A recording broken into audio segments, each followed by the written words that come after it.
The Context of My Life by Daniel Manuel. Our planet is filled with over 7 billion people, and each one continues to pass on the hundreds of languages, religions, traditions, and stories from those who raised them, or are meaningfully impacted by them. All of these pictures in this presentation are taken by either my family or me, such as this Buddha statue taken by my father. Every one of you have your own stories that you can contribute to give context in who you are today. You can think back to the people who have given you the shirts off their back to see you succeed. So it is important to me that you understand how and who got you here. Within this presentation, I'm going to go and talk about the stories behind my family and the people who have helped me get where I am today. Because ultimately, the place that I find to have the highest importance to me is anywhere where my family and important people are. In the lives of most, those who raised you create the largest influence on your life. And I was blessed to have two parents to be my main influencers in my life, despite what they had to undergo. I am Daniel Manuel, the son of Melanie and Rafael Manuel, and I have two younger siblings, Jacob, who is on the right, and Rachel, who is second to the right. They are 17 and 13 years old. My mother is from the Philippines, and this photo was taken there on our last visit in front of the Mayon volcano. And my father, he's from Sri Lanka. So growing up in this household included a variety of food, traditions, music, and people from both ethnical backgrounds. Experiencing two vastly different sides of my family gave a unique context into how I grew up and understood traditions outside of my own. Even though we did not get to visit my extended family often, such as my aunt or grandma, due to the vast distance between all my relatives around the world, the occasional visits were made only more cherished in my mind. From the year I was in second grade to the summer after 8th grade, my family would pack the car and endure the 18-hour-long car ride all the way up to Toronto, Canada. Many of my relatives on my father's side lived in Canada, so every year during that time I would learn so much about my father's side, their culture, and get closer to my cousins. I mentioned before that we stopped going the summer after 8th grade. Well, that's because the next summer, after my 9th grade year, my cousin, Shoshana, who lived in Toronto and who I got close to over the years, committed suicide. That was my first experience where I lost someone who I would have considered close. Losing her caused me to lose a place I would have considered a second home, somewhere where I felt comfortable and surrounded by people I knew cared about me.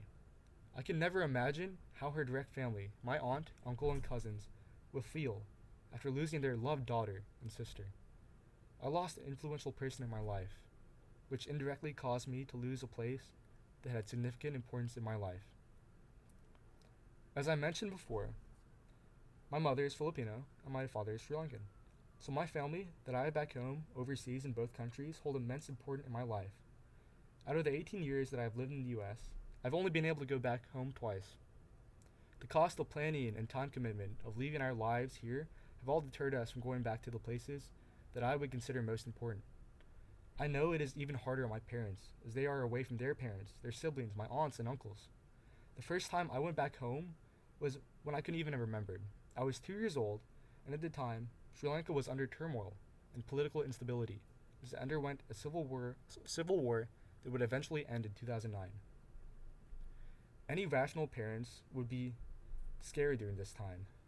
They were scared for my safety, but they still wanted me to visit the place they called home. So to take me to their home, my father asked his close friend, who I call Uncle Bundala, he's on the right, to keep me safe, since he was in a high position of government in Sri Lanka. Uncle Bundala and his guards kept me safe throughout the duration of that trip, and I still hear the stories my parents recall of the guards frantically chasing me on the beach as I innocently run and play on the sand.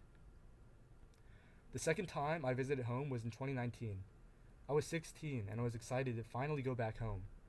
Even though the Civil War was over, this trip to my father's home country was overshadowed by the Easter bombing, which killed 290 people and injured hundreds. Among those injured included my uncle, who was a friar attending service at the time, but luckily it consisted of only a minor injury to his shoulder. This trip was threatened by radical terroristic acts that killed the people of my father's country. Yet due to the importance of this trip, visiting those who I have not seen in so long, and seeing my grandmother, Mami Rita, we continued to go. Again, Uncle Bundala was there to greet us at the airport and stay by our side throughout our visit of this country where my father came from. This time, I remember almost every single event of this trip. We toured across the middle of the country, starting in Colombo, the capital. We made our way to Beticlo, where my grandmother and most of my cousins, aunts, and uncles lived. We visited the spots my father visited when he was young. To see the light in his eyes as he proudly displayed his home country to his kids is a happiness I have not seen before. But the discrepancy in living standards between my grandmother's home is vast. And so some of the commodities, such as warm showers in a private bathroom, is one they cannot afford. Despite the lack of commodities they do not have, the one commodity that they do have is an abundance of love and care. Every day that we were in Beticlo, my grandmother brought hot coffee and cookies into our hotel room. She cooked warm meals with the most expensive ingredients that they would only use on special occasions, and she tried her best to communicate her love for us, her grandchildren, despite the language barrier. This was home. This is where I felt a strong sense of belonging, even though I could not even remember the last time I was there, or see my grandmother on the trip. Sri Lanka, the Philippines, Canada, or any country that I have family, is where I feel the most personal connection. I'm connected through the people in Sri Lanka and the Philippines, because it is important where my parents grew up. So any place that they reside is a place that holds personal importance to me. This is my family. Thank you.